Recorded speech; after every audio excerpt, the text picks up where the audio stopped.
Students, let us finish our last topic of this chapter.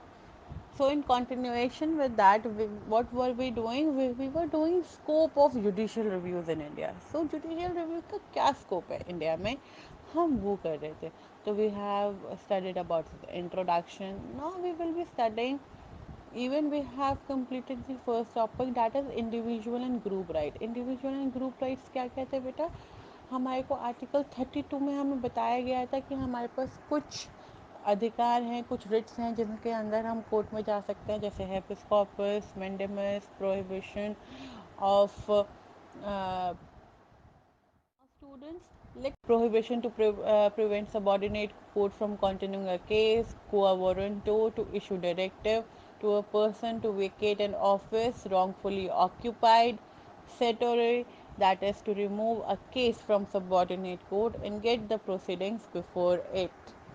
So, under the same article like 226, we have the parallel provision for high courts in state, so that everybody will get the proper judicial review and can also have the liberalized doctrine locus standi, that is anybody can appear in the court, so that nobody will be left behind without justice. In this we have also studied about the PIL, that is public interest litigation, and SAS social action litigations.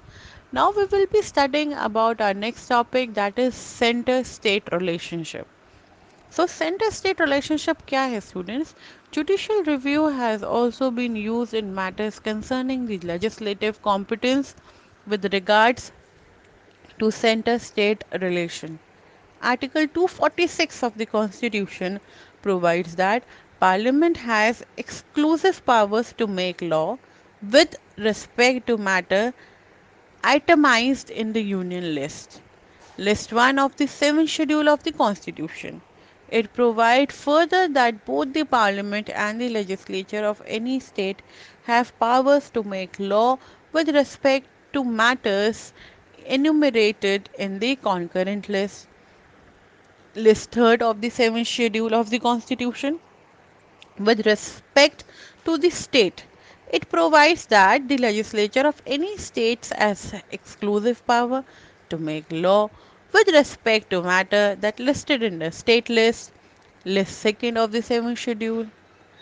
So this article delivers clear division of law making powers, division of powers, as well as room for intersection between the center and the state.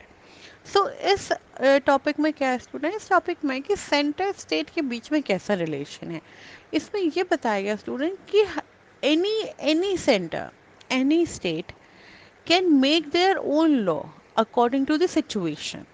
ठीक है, state भी कोई ना कोई law लेकर आ सकता है. अगर उसके स्टेट में कोई परेशानी है, उसको लगता है कि हमारे स्टेट में इस कानून की आवश्यकता है, तो वो उसका बिल बना सकता है. ऐसे ही सेंटर को अगर लगता है कि देश के हित में, लोगों के प्रोटेक्शन में अगर कोई लॉ बनाया जा सकता है, तो उसको वो भी बना सकते हैं.